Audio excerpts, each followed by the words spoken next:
ಚಿನ್ನಸ್ವಾಮಿ ಕ್ರೀಡಾಂಗಣ ಬಳಿ ಕಾಲ್ತುಳಿತ ಪ್ರಕರಣ ಸಂಬಂಧಪಟ್ಟಂತೆ ಇವತ್ತು ಬಿಜೆಪಿ ಬೃಹತ್ ಪ್ರತಿಭಟನೆ ಮಾಡ್ತಾ ಇದೆ. ವಿಪಕ್ಷ ನಾಯಕ ಆರ್ ಅಶೋಕ್ ಅವರ ನೇತೃತ್ವದಂತಹ ಪ್ರತಿಭಟನೆಗಾಗಲೇ ಪೊಲೀಸರು ಕೂಡ ಅವ್ರನ್ನ ವಶಕ್ಕೆ ಪಡೆಯುವಂತ ಪ್ರಯತ್ನ ಮಾಡಿ ಅವ್ರನ್ನ ನೇರವಾಗಿ ನಾನು ಮಾತಾಡಿಸ್ತಾ ಹೋಗ್ತೀನಿ. ಸರ್, ಈಗ ನಿಮ್ಮನ್ನ ವಶಕ್ಕೆ ಪಡೆಯುವಂತ ಕೆಲಸ ಆಗಿದೆ.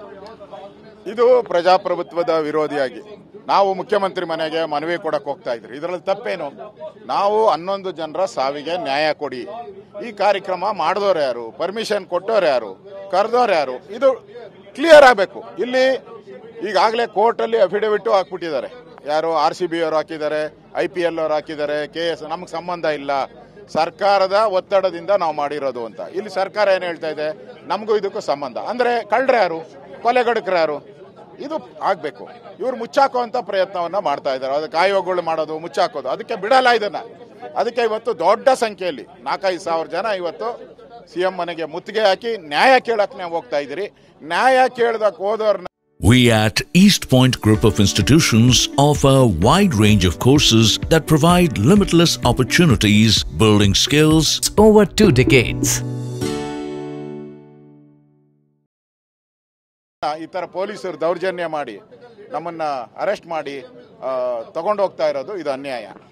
ಖುದ್ದು ಉಪಮುಖ್ಯಮಂತ್ರಿಗಳು ಹೇಳಿದ್ದಾರೆ, ಬಿಜೆಪಿ ಸಾವಿನ ಮೇಲೆ ರಾಜಕಾರಣ ಮಾಡ್ತಾ ಇದೆ ಅಂತೇಳಿ. ಕಾಲ್ತುಳಿತ ಪ್ರಕರಣನ ರಾಜಕೀಯವಾಗಿ ಬಳಸ್ಕೊಳ್ತಾ ಇದೆ, ಸಾವಿನ ಮೇಲೆ ರಾಜಕಾರಣ ಮಾಡ್ತಾ ಇದೆ ಬಿಜೆಪಿ ಅಂತ.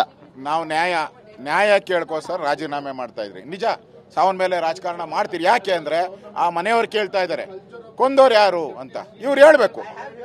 ಇವ್ರು ಹೇಳ್ಬಿಟ್ರೆ ನಾವೆಲ್ಲ ಕೊಂದಿದ್ದು KCN ಅವರು ಅಂತ ಹೇಳ್ಬಿಡ್ಬೇಕು ಡೈರೆಕ್ಟ್ ಆಗಿ. ಹೇಳ್ತಾನೆ ಇಲ್ಲಲ್ಲ ಇವರು. ಅವ್ರು ಹೇಳ್ತಾ ಇದ್ದಾರೆ ಇಲ್ಲ ಸರ್ಕಾರ ಅಂತ. ಅದಕ್ಕೆ ಕೊಲೆಗಡಕರು ಯಾರು, ಅದು ಇಡೀ ರಾಜ್ಯದ 7 ಕೋಟಿ ಜನ ಕೇಳ್ತಾ ಇದ್ದಾರೆ. ಅದಕ್ಕೋಸ್ಕರ ನಾವು ಹೋರಾಟ ಮಾಡ್ತಾ ಇದ್ದೀರಿ.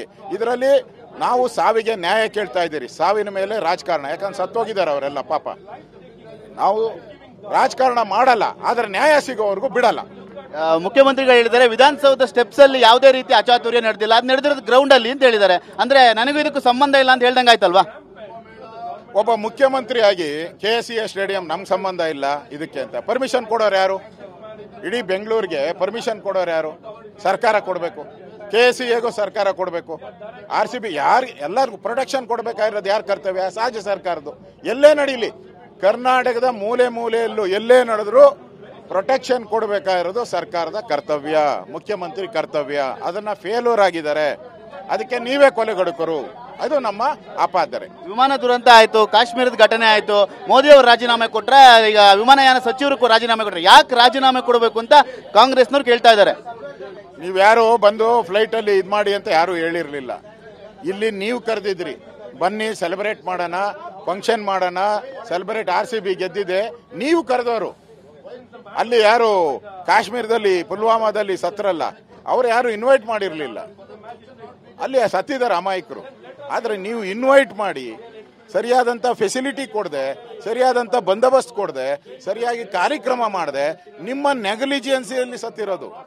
ನಿಮ್ಮ ಫೋಟೋ ಶೂಟ್ಗೋಸ್ಕರ ಇವ್ರನ್ನ ಅಲ್ಲೇ ನರೇಂದ್ರ ಮೋದಿ ಫೋಟೋ ಶೂಟ್ಗೆ ಹೋಗಿದ್ರ? ನರೇಂದ್ರ ಮೋದಿ ಅವರು ಅವ್ರ ಮಕ್ಕಳು ಕರ್ಕೊಂಡು ಫೋಟೋ ಶೂಟ್ಗೆ ಹೋಗಿದ್ರ? ಇಲ್ಲಲ್ಲ. ಅವ್ರ ಯಾಕೆ ರಾಜೀನಾಮೆ ಕೊಡಬೇಕು? ಫೋಟೋ ಶೂಟ್ ಮಾಡಿದವ್ರು ನೀವು, ನಿಮ್ಮ ಮಕ್ಕಳು. ನಿಮ್ಮನ್ನ ರಾಜೀನಾಮೆ ಕೇಳ್ತಾ ಇದ್ದೀರಿ.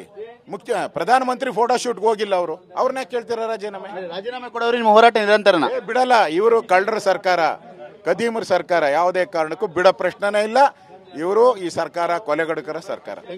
ಇದಿಷ್ಟು ವಿಪಕ್ಷ ನಾಯಕರಿಂದ ಆರ್ ಅಶೋಕ್ ಅವರ ಮಾತು. ಈ ಒಂದು ರಾಜೀನಾಮೆ ಕೊಡೋವರೆಗೂ ನಾವು ಬಿಡೋದಿಲ್ಲ, ಇದು ಕೊಲೆಗಡಕ ಸರ್ಕಾರ ಅಂತ ವಾಗ್ದಾಳಿಯನ್ನು ಕೂಡ ಈಗಾಗಲೇ ಕಾಂಗ್ರೆಸ್ ನಾಯಕರ ವಿರುದ್ಧ ಮಾಡ್ತಾ ಇರುವಂತ.